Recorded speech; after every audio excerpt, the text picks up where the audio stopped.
La République démocratique du Congo renonce à sa candidature pour être membre non permanent du Conseil de sécurité des Nations Unies. Après 2 ans de détention préventive, l'ex-directeur de la Société équatoriale des mines, la SEM, Ismaël Ondias Souna, poursuivi pour détournement de deniers publics, comparaît ce mardi 8 juin 2021 devant la Cour criminelle spécialisée.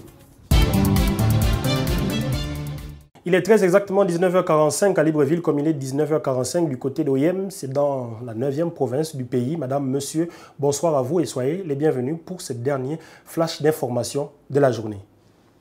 Nous ouvrons cette édition en politique et nous parlons de Félix Antoine Tshisekedi, président congolais, qui a finalement décidé de retirer la candidature de son pays comme à l'élection de membre non permanent du Conseil de sécurité des Nations Unies. Même si notre confrère Jeune Afrique parle d'un acte de bonne volonté, il n'en demeure pas moins que d'autres sources tout aussi bien informées parlent plutôt, elles, d'un recul avant un échec annoncé de la candidature congolaise face à celle du Gabon. Arrivée avant celle du Gabon à New York, la délégation congolaise, porteuse d'une candidature illégale de la République démocratique du Congo, a pu se rendre compte sur place du leadership gabonais.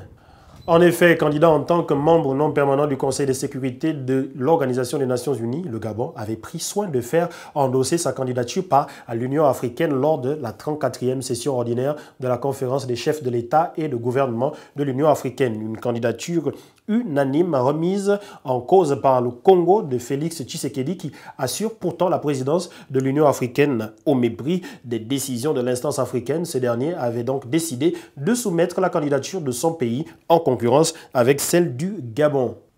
Pourtant, c'est dans le plus grand calme que le porte-parole de la présidence de la République gabonaise avait déclaré aux médias que la candidature gabonaise était ce qu'il y avait de plus légitime. Le retrait du Congo lui donne donc raison, sous pression et observé par les États-Unis qui voient d'un mauvais œil la démarche de la RDC. Moussa Faki Mahamat, président de la Commission de l'Union africaine, s'est désolidarisé de Félix Antoine Tshisekedi.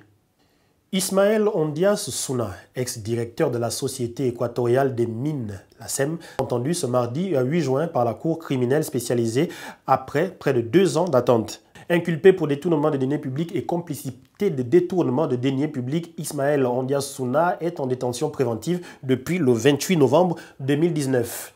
Le lieutenant Kelly Ondo-Obiang et ses complices poursuivis pour atteinte à la sûreté de l'État, destruction de biens et séquestration arbitraire devront comparaître à leur tour le 18 juin prochain devant la juridiction. Plusieurs autres accusés, notamment dans le cadre de l'opération Scorpion qui avait mordu plusieurs grosses têtes, comparaîtront devant la session spécialisée. Il s'agit entre autres de Roger Owonomba, ex-ministre des Finances, de Renaud Alogo-Akwe, ex-directeur général de la Caisse nationale d'assurance maladie et de garantie sociale CNAM-GS et de Cédric Nan-Essono. Le conflit homme-faune a fait l'objet de discussions au cours d'une rencontre lundi 7 juin dernier au palais de la présidence entre le chef de l'État Ali Bongo Ondimba, le premier ministre Rose Christiane Osuka-Raponda et certains membres du gouvernement. Sur instruction du chef suprême de la nation, cette commission stratégique sera mise en place. D'un côté, les hommes et d'un autre côté, les espèces sauvages qu'il convient de préserver.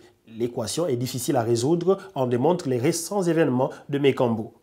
D'abord le préfet lynché et ensuite un éco-garde abattu pour tenter de trouver une solution à ce problème. Le chef de l'État Ali Bongo Ondimba a instruit la mise en place de politiques fortes à travers un conseil stratégique visant à freiner l'extension du conflit homme-faune, le trafic illicite de nos ressources naturelles, la préservation des populations et des animaux dans leur environnement de vie respectif. Le conflit homme-faune prend des proportions inquiétantes depuis plusieurs années déjà.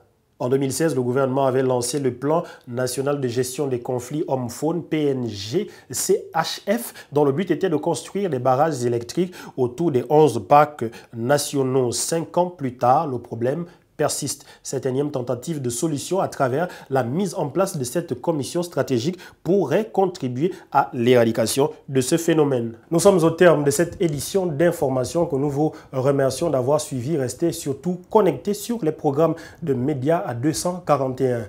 Moi, il me reste simplement à vous dire bonsoir chez vous et surtout n'oubliez pas que c'est de l'abondance du cœur que la bouche parle. Faisons donc en sorte que nos cœurs soient toujours remplis des plus belles choses. Au revoir.